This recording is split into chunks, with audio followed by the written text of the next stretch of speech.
This news is funded by viewers like you. Please support our work at democracynow.org/give. This is Democracy Now!, democracynow.org, the War and Peace Report. I'm Amy Goodman. Health officials in Gaza say the overall death toll from Israel's 45-day bombardment has topped 13,000. More than 1.7 million Palestinians have been displaced, with many fearing they'll never be allowed to return home. In Gaza City, Israeli tanks have surrounded the Indonesian hospital.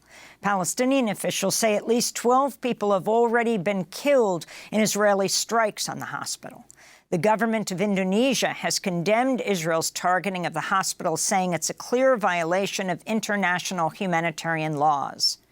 Meanwhile, 31 premature babies were evacuated from Al-Shifa, the largest hospital in Gaza City, which has been seized by the Israeli military. The babies, who are suffering from dehydration, hypothermia, and sepsis, have been taken to Rafah. Some have already been moved across the border. On Saturday, an Israeli airstrike killed at least 50 Palestinian civilians at a UN-run school in the Jabaliya refugee camp, though some estimates put the number as high as 200. A second UNRWA school was also hit Saturday. This comes as the World Food Program is warning residents of Gaza may soon face starvation due to a massive shortage of food. We begin today's show with Tamara Alrifai, spokesperson for UNRWA, the United Nations Agency for Palestine Refugees. She's joining us from Jordan. Welcome back to Democracy Now!, Tamara. If you can talk about the situation right now in Gaza. We understand UN workers were allowed in to help transport these premature babies from northern Gaza to southern Gaza. Some have crossed over into Egypt right now. And then you have the bombing of the UNRWA schools. You work for UNRWA in the Jabaliya refugee camp. I do work for UNRWA, and sadly, the bombing of an UNRWA school in Jabaliya is the 85th incident against an UNRWA building. We have 67 UNRWA buildings. Many of them are actual shelters that have sustained damage because of strikes nearby or direct hits, killing 176 people who were displaced inside the UN building under the UN flag in search for safety. So nowhere is safe in Gaza. This is, in a nutshell, the situation, especially, as you so rightly mentioned, Amy, 1.7 million Gazans of a total population of 2.2 million, that's roughly 77% of the Gazan population, is now displaced outside of their homes, not knowing whether they're going to go back, especially if they have moved from the north of the Gaza Strip to the south, noting that the north has been completely sealed for the last few weeks. Explain what these schools did before and now what's happening. UNRWA has a system of education, schooling, where 300,000 girls and boys in Gaza receive quality education, very much focused on human rights, tolerance, conflict resolution. This is before the war. During this war, so for the last now 6 weeks, these schools have turned into shelters. People in Gaza, sadly, are used to wars, and they're used to sheltering in UNRWA schools because this is where they feel that there's sanctity, a UN, a global understanding that when someone is in the protection of the UN, then these buildings will not be targeted. Sadly, this is not the case. So not only are 3/4 of the Gaza population now made forcibly displaced, some of them for the second or third time, but also their access to basic food and humanitarian assistance is very, very restricted, given the low level of supplies that have been coming into the Strip, despite an agreement to get trucks in. And can you talk about the children, well, I should say the infants who are at Al-Shifa? We have all seen the pictures of them not in incubators, but huddled together, I think wrapped in aluminum to try to maintain their heat. Now UN workers getting in and bringing them south, and now, just as we're broadcasting, apparently some are being taken over the border into Egypt. What did that whole journey involve? How did the UN workers also get in? So I think this picture of these premature infants will remain as one of the most compelling ones of this conflict, and I think it'll come back to remind us that Gazans really hold on to life. It took a very, very complex and elaborate UN operation to be able to go to Al-Shifa Hospital and remove these premature babies. The mission was led by the World Health Organization's colleagues, actual heroes, with support from several UN organizations, including UNRWA.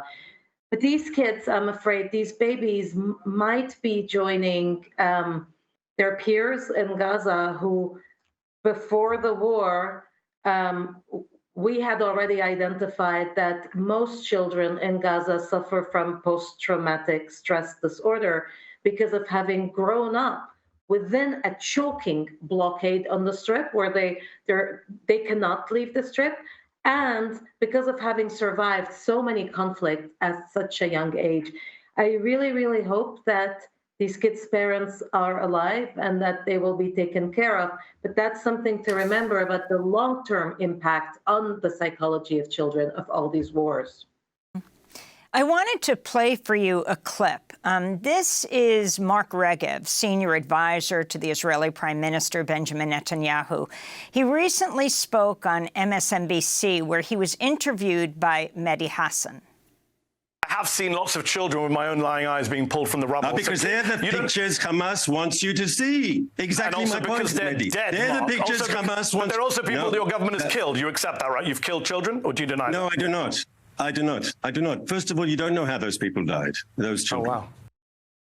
That was Mehdi Hassan saying, oh, wow, and Mark Regev said he did not accept that children have died in Gaza. Tamara Alrifai, your response?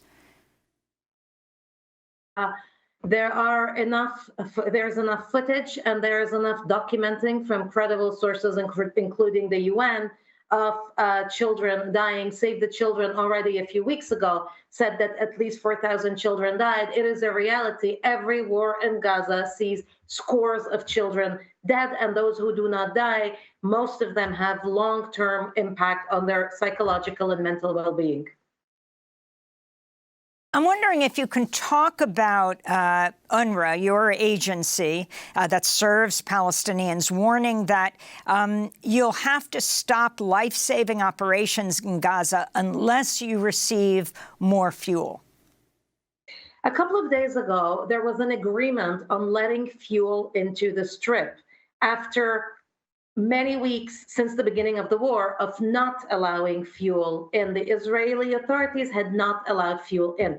I want to say a word about the centrality of fuel to humanitarian operations. Trucks that bring the aid from the Rafah crossing, electricity generators that provide electricity to water pumping and water desalination so that people can have access to clean drinking water, life-saving machines at hospitals, bakeries that run, everything needs fuel. The agreement of 2 days ago is an agreement to bring in 120,000 liters of fuel to cover 2 days.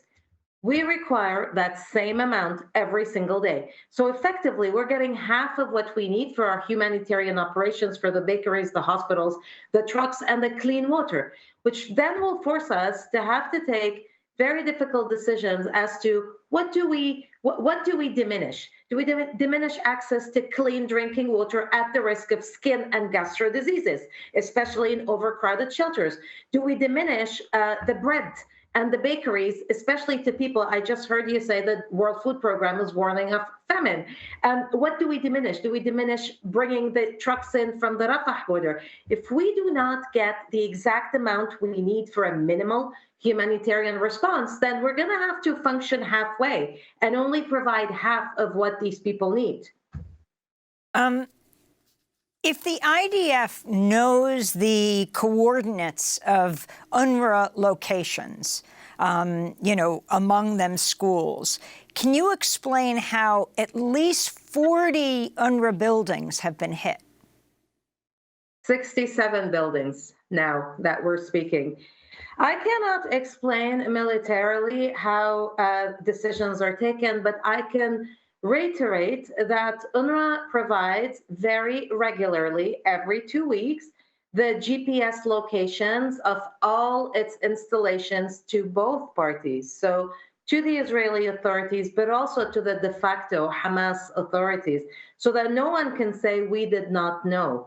Every one of our schools and installations and warehouses are very clearly marked, and that marking is communicated. What is the UNRWA mandate, Tamara? The UNRWA mandate is to provide basic services, schools, health services, social protection to Palestine refugees until there's a political solution whereby 5.9 people who are the descendants of the original Palestine refugees who were expelled or fled in 1948, there's a solution that takes them into account so that they're no longer refugees. These Palestine refugees are not citizens of a country, and therefore UNRWA runs services that are like public services, schools and health centers, until there's a political solution, and hopefully they no longer have that status in limbo of a refugee. How do you respond to Senate Republicans who introduced a bill to block funds for UNRWA, accusing it of teaching anti-Semitic school curricula and harboring terrorists in its facilities, Tamara? I respond by reminding of the extremely thorough reviews we do of all our teaching material. Page by page is reviewed to ensure that nothing we teach in our school, over 700 schools, runs against the UN values and principles. But I also respond that if UNRWA ceased to exist tomorrow, then there is a huge layer of stabilizing and stability that UNRWA usually offers in a very, very, very volatile area that also collapses. It is in everyone's interest that the UNRWA schools, the health centers, the food assistance, and the protection continues, because besides its humanitarian and human rights value, it has a stabilizing impact on the region. And what do you say to the Israeli military that says they won't allow in fuel because Hamas will take it? I will say that our trucks take the fuel from the borders into our depots, into our warehouses, and that we use it directly, or we deliver it directly to the bakeries and the hospitals. So there's no intermediary between the fuel and the beneficiaries. We are the only entity responsible for using that fuel. Finally, Tamara, the UN Secretary General Antonio Guterres has repeatedly called for a ceasefire. That has not been accomplished at this point. There have been protests around the world demanding a ceasefire. The first Jewish American Congress member, Becca Balint of Vermont, has joined scores of other Congress members in calling for a ceasefire. But especially around the UN, at this point, what can it do? It can continue calling for a ceasefire. I want to notice that several countries have called for a ceasefire, including France, and that without a ceasefire, it's going to be very difficult to come back from the brink or to de-escalate. So the UN, on the political side, different UN member states must continue to push for a ceasefire. And on the humanitarian side, we must continue to advocate for more funding and for more access to different parts of the Gaza Strip. Because right now, the access of aid agencies is almost entirely restricted to the south. The north is completely sealed, but we have to be able to reach people where they are, and for that, we need a ceasefire. Democracy Now! Is funded by viewers like you. Please give today at democracynow.org/give.